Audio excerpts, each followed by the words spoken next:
আসসালামু আলাইকুম। আমি এমডি শেখ, দুবাই ট্যাক্সি কোম্পানিতে আসছি দুবাইতে। তো বর্তমানে ইডিআর একটি হাত্তা ব্রাঞ্চ থেকে আমি আপনাদের সঙ্গে কথা বলছি।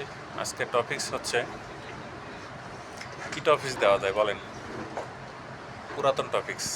এর আগে আমি আপনাদেরকে একটা ভিডিওতে বলছিলাম যে বাংলাদেশ থেকে যারা আসবেন অবশ্যই মোটামুটি প্রাথমিকভাবে শরীরের বিভিন্ন টেস্ট করে আসবেন, যেন পরবর্তীতে এখানে আসার পরে কোনো ধরনের সমস্যা তৈরি না হয়। আমার ভিডিওটা অনেকেই দেখছে, তবে আমি আপনাদের অনেকেরই কমেন্ট খুব কম পেয়েছি। আমার প্রত্যাশা যে অবশ্যই আমার ভিডিওগুলো দেখলে আপনারা কমেন্ট করবেন, প্রশ্ন করবেন। আপনাদের প্রশ্নের উপরে আমি ভিডিও বানাবো।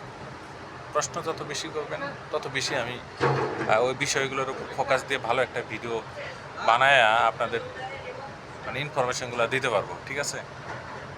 তো আজকের যে টপিকস নিয়ে আলোচনা করতে যাচ্ছিলাম সেটা হচ্ছে মেডিসিন।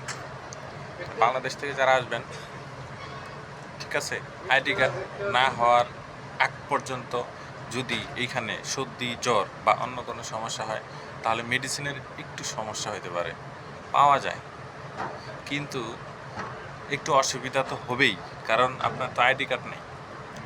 ঠিক আছে? এই জন্য আমি বলবো যে যারা আসবেন, রিসেন্টলি যারা আসবেন এবং ইনশাআল্লাহ ভবিষ্যতে যারা আসবেন, অবশ্যই প্রাথমিক কিছু ওষুধ নিয়ে আসবেন, যেমন প্যারাসিটামল জাতীয় ওষুধ নাপা নিয়ে আসতে পারেন, তারপরে জ্বরের অ্যান্টিবায়োটিক নিয়ে আসতে পারেন, তারপরে দেখা যাচ্ছে যে আপনার সর্দি হইলো হিস্টাসিন নিয়ে আসতে পারেন, বা কারো যদি গলার টনসিলের সমস্যা থাকে কিছু ওষুধ নিয়ে আসলেন। ঠিক আছে? কারণ এখানে রুমের মধ্যে এসি থাকে, 24 ঘন্টা এসি থাকে। এসিতে অনেকেরই বিভিন্ন ধরনের সমস্যা হয়, গলার সমস্যা হয়, জ্বর হয়, এগুলো কিন্তু আমি দেখে আসছি। হ্যাঁ, এবং জ্বর আসলে কিন্তু খুব কষ্ট করতে হবে। আর ওষুধগুলো যদি প্রপারলি এই ধরনের ওষুধগুলো নিয়ে আসেন তাহলে আপনার জন্য খুবই সহজ এবং খুবই ইজি, সুন্দর একটা চিকিৎসা আপনি রুমে বসেই করতে পারবেন। তো এক কথায় জ্বরের ওষুধগুলো নিয়ে আসবেন, অ্যান্টিবায়োটিক নিয়ে আসবেন। আরও অন্যান্য এই মুহূর্তে আমার মনে আসতেছে না, যেমন ওয়াশরুমের যদি সমস্যা হয় তাহলে ওই কী ওষুধটার নাম জানো, স্টল যে টাইট করে, যে এই ধরনের ওষুধ নিয়ে আসবেন, স্যালাইন নিয়ে আসবেন। আরও খুঁটিনাটি আপনার ভেবে দেখেন যে কোন কোন ওষুধগুলো প্রাথমিক চিকিৎসার জন্য সুফল বয়ে আনে বা আপনি সুস্থ হয়ে উঠতে পারেন, কোন কোন অসুখ হইতে পারে।